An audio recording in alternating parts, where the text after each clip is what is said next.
بسم اللہ الرحمن الرحیم۔ السلام علیکم۔ سیرت النبی باب 67۔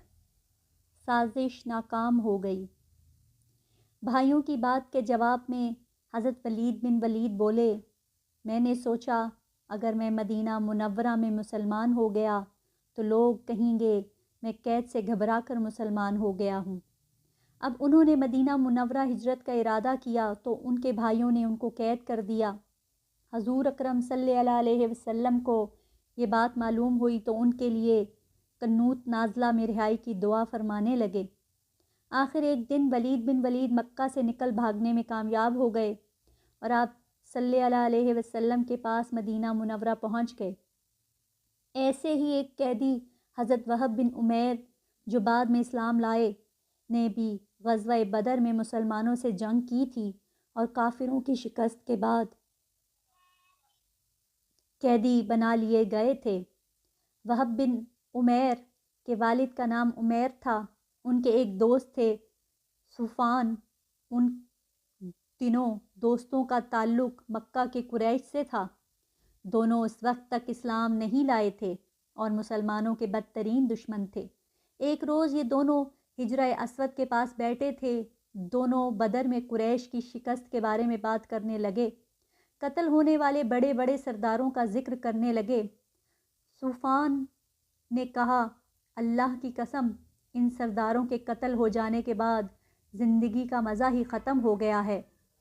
یہ سن کر عمیر نے کہا، تم سچ کہتے ہو، خدا کی قسم اگر مجھ پر ایک شخص کا قرض نہ ہوتا اور مجھے اپنے پیچھے بیوی بچوں کا خیال نہ ہوتا تو میں محمد صلی اللہ علیہ وسلم کے پاس پہنچ کر انہیں قتل کر دیتا۔ معاذ اللہ، میرے پاس وہاں پہنچنے کی وجہ بھی موجود ہے۔ میرا اپنا بیٹا وہب ان کی قید میں ہے۔ وہ بدر کی لڑائی میں شریک تھا۔ یہ سننا تھا کہ صفوان نے وعدہ کرتے ہوئے کہا، تمہارا قرض میرے ذمے ہے، وہ میں ادا کروں گا اور تمہارے بیوی بچوں کی ذمہ داری بھی میرے ذمے۔ جب تک وہ زندہ رہیں گے میں ان کی کفالت کروں گا۔ عمیر نے یہ سن کر حضور صلی اللہ علیہ وسلم کے قتل کا پختہ عزم کر لیا اور کہا، بس تو پھر ٹھیک ہے، یہ معاملہ میرے اور تمہارے درمیان راز رہے گا۔ نہ تم کسی سے اس بھاری بات کا ذکر کرو گے نہ میں۔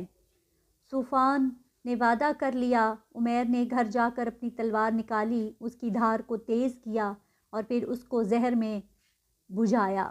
پھر مکہ سے مدینہ کا رخ کیا۔ مسجد نبوی میں پہنچ کر عمیر نے دیکھا حضرت عمر کچھ دوسرے مسلمانوں کے ساتھ بیٹھے غزوہ بدر کی باتیں کر رہے تھے۔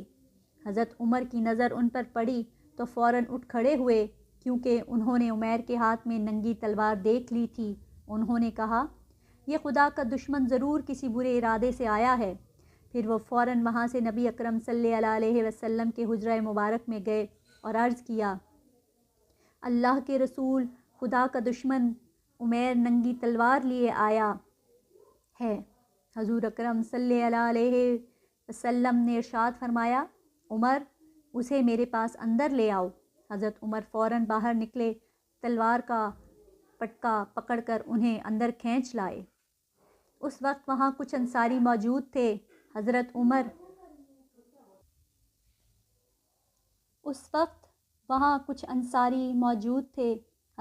نے ان سے فرمایا، تم لوگ بھی میرے ساتھ اندر آ جاؤ، کیونکہ مجھے اس کی نیت پر شک ہے۔ چنانچہ وہ اندر آ گئے۔ حضرت صلی اللہ علیہ وسلم نے جب دیکھا کہ حضرت عمیر کو اس طرح پکڑ کر لا رہے ہیں تو آپ صلی اللہ علیہ وسلم نے فرمایا، عمر، اسے چھوڑ دو، عمیر آگے آ جاؤ۔ چنانچہ عمیر آپ صلی اللہ علیہ وسلم کے قریب آ گئے اور جاہلیت کے آداب کی طرح صبح بخیر کہا۔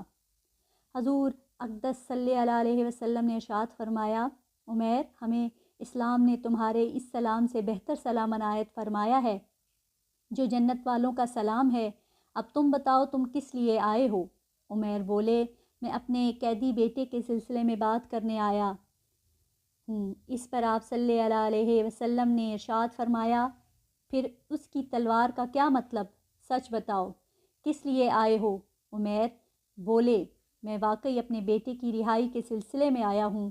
چنانچہ حضرت عمیر کے ارادے سے متعلق اللہ تعالیٰ نے حضور صلی اللہ علیہ وسلم کو بذریعہ وحی پہلے سے بتا دیا تھا، اس لیے آپ صلی اللہ علیہ وسلم نے ارشاد فرمایا، نہیں عمیر، یہ بات نہیں، بلکہ بات یہ ہے کہ کچھ دن پہلے تم اور صفوان حجر اسود کے پاس بیٹھے تھے اور تم دونوں اپنے مقتولوں کے بارے میں باتیں کر رہے تھے، ان مقتولوں کی جو بدر کی لڑائی میں مارے گئے اور جنہیں ایک گڑھے میں ڈال دیا گیا تھا۔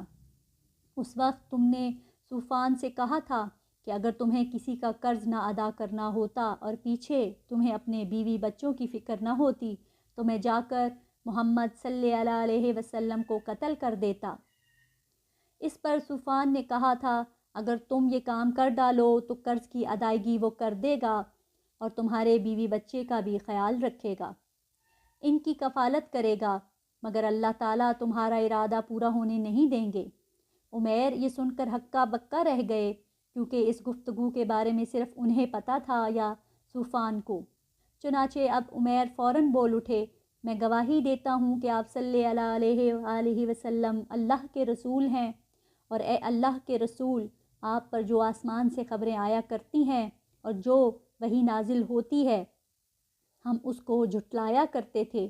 جہاں تک اس معاملے کا تعلق ہے تو اس وقت حجر اسود کے پاس میرے اور صفوان کے سوا کوئی تیسرا شخص موجود نہیں تھا، اور نہ ہی ہماری گفتگو کی کسی کو خبر ہے، کیونکہ ہم نے رازداری کا عہد کیا تھا۔ اس لیے اللہ کی قسم، آپ کو اللہ تعالیٰ کے سوا اور کوئی اس بات کی خبر نہیں دے سکتا۔ بس حمد و ثنا ہے اس ذات باری تعالیٰ کے لیے جس نے اسلام کی طرف میری رہنمائی کی اور ہدایت فرمائی اور مجھے اس راستے پر چلنے کی توفیق فرمائی۔ اس کے بعد عمیر نے کلمہ پڑھا اور مسلمان ہو گئے۔ حضور نبی کریم صلی اللہ علیہ وسلم نے صحابہ کرام سے فرمایا، اپنے بھائی کو دین کی تعلیم دو اور انہیں قرآن پاک پڑھاؤ اور ان کے قیدی کو رہا کرو۔